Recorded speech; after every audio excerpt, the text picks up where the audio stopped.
لوگ قتل ہو جاتے ہیں، اس میں لوگ لوٹ لیے جاتے ہیں، اس میں نحوستیں آ جاتی ہیں، اس میں عورتیں بیوہ ہو جاتی ہیں، اس میں لوگ مارے جاتے ہیں، اس میں جنازے گھروں میں آتے ہیں۔ لوگوں نے اسی زمانے میں سفر کو منحوس مہینہ سمجھنا شروع کر دیا۔ لا سفرا، سفر کے مہینے میں کوئی نحوست نہیں ہے۔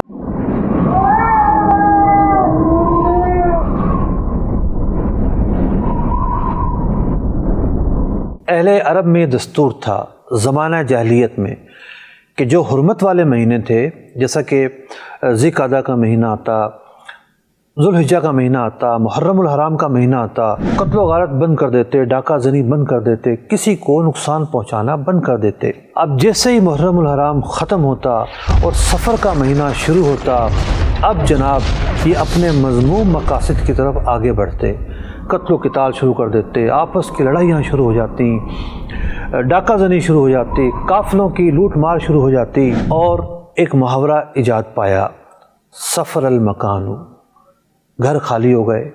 کہاں گئے بے نوجوان، کہاں گئے مرد؟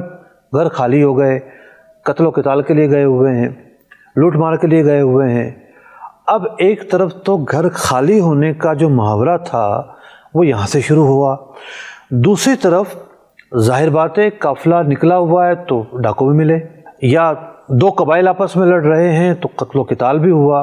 اب ایک دوسرا کنسپٹ مارز وجود میں آیا کہ سفر کا مہینہ تو بڑا منحوس مہینہ ہوتا ہے، اس میں لوگ قتل ہو جاتے ہیں، اس میں لوگ لوٹ لیے جاتے ہیں، اس میں نحوستیں آ جاتی ہیں، اس میں عورتیں بیوہ ہو جاتی ہیں، اس میں لوگ مارے جاتے ہیں، اس میں جنازے گھروں میں آتے ہیں۔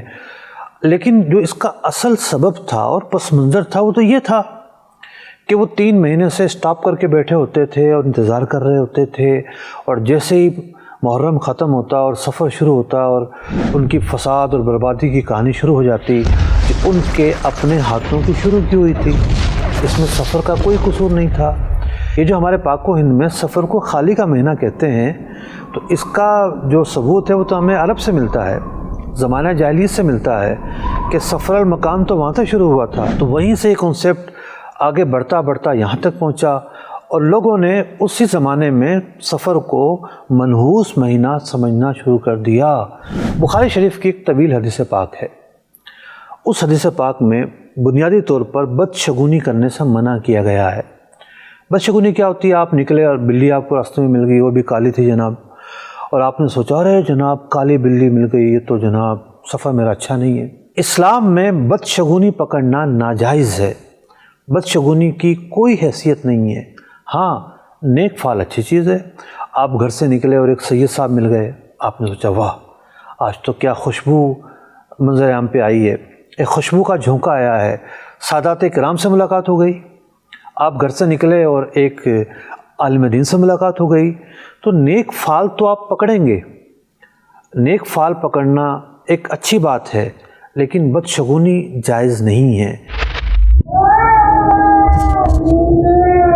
ایک حدیث مبارکہ کے اندر بڑی تفصیل کے ساتھ بدشگونی پر بات کرتے ہوئے بہت ساری بدشگونیوں کی مذمت کی گئی۔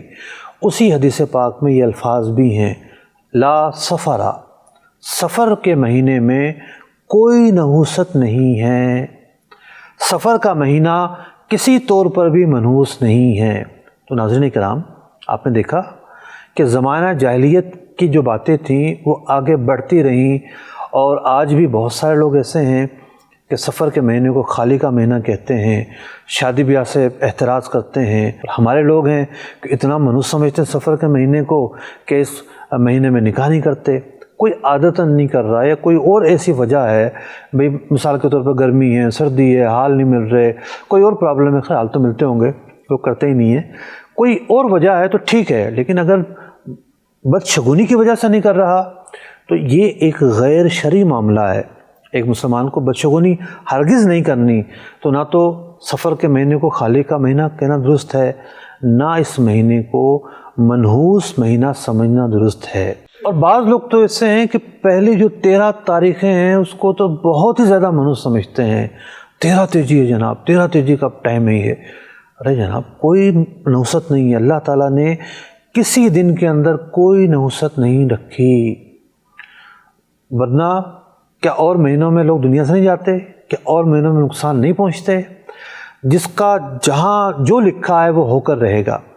بعض اوقات تقدیر جو ہے وہ تدبیر کی وجہ سے ٹل جاتی ہے، نیک دعا کی وجہ سے، اچھے عمل کی وجہ سے، کسی اور بنا پر ٹل جاتی ہے، لیکن بسا اوقات تقدیر تدبیر پر غالب آ جاتی ہے، جو لکھا ہے وہ ہو کر رہتا ہے۔